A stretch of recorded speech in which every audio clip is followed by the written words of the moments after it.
Inflation may be an unavoidable economic fact of life, but it's starting to make a lot of people very nervous. Economists and investors believe inflation is primed for rapid growth as trillions in federal stimulus spending is layered on top of the Federal Reserve's rock bottom rates, a growing economic recovery, and masses of newly vaccinated shoppers who are eager to spend. The question is whether the coming wave of inflation will be a modest, easily managed wave or a dramatic flood that will roil markets, kneecap savers, and cause the Fed to rapidly hike rates, slowing the recovery.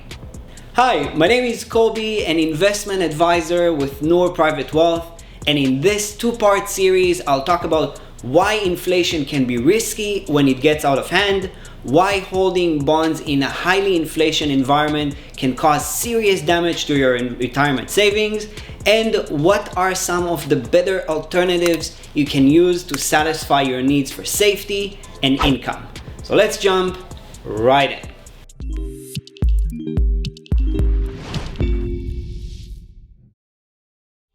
So, what is inflation? Inflation is the rate at which your cost of living increases every year.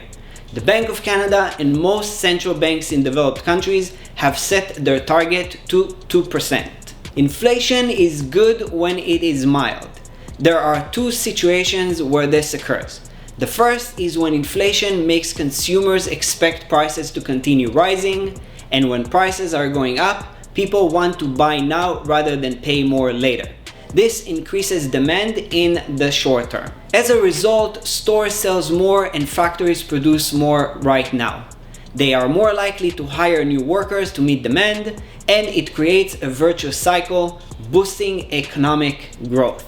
The second is when it removes the risk of deflation.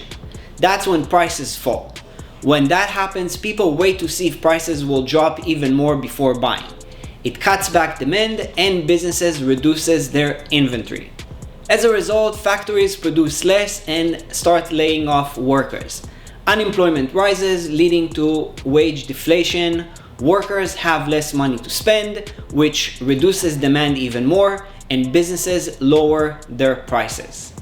This makes deflation even worse, and for this reason, deflation can be even more corrosive to economic growth than inflation itself. A good example of deflation would be during the Great Depression in the 1930s when prices fell over 10%. Higher inflation isn't necessarily a bad thing for the average population. When inflation runs high, workers are empowered to ask for bigger raises to keep up with the cost of living, and debt holders get a break on their obligations as their borrowed money becomes comparatively less valuable. Life becomes a little more complicated for savers and retirees living on a fixed income, or for households with no discretionary spending, since inflation erodes the purchasing power of every dollar. Now, when people retire, they typically need two things out of their retirement savings. One is safety and the other is income. This has been traditionally achieved by adding bonds to the investment portfolio.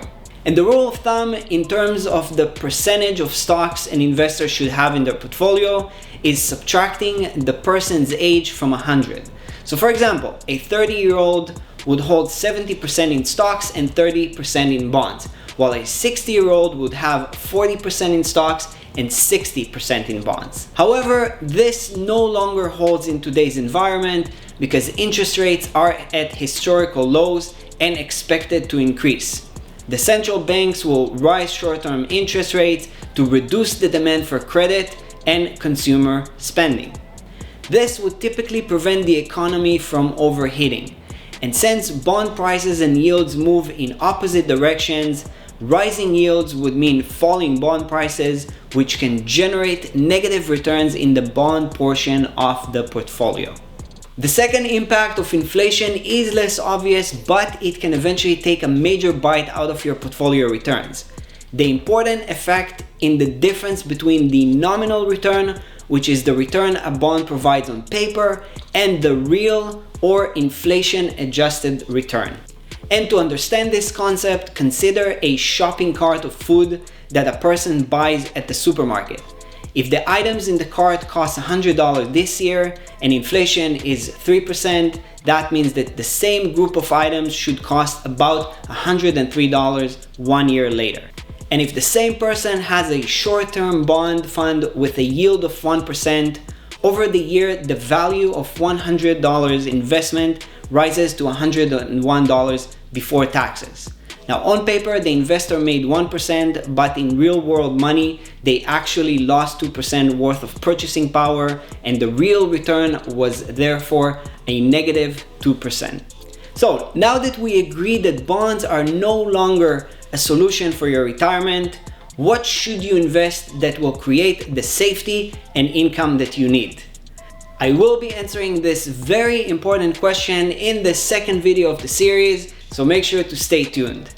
That's it for today's video. I hope you found it valuable, and if you haven't done that already, make sure to hit the like button, and if you want to see more, don't forget to subscribe. If you have any questions or comments, please let me know in the comments below. I read and reply to every single one. Thank you very much for watching, and I will see you next time.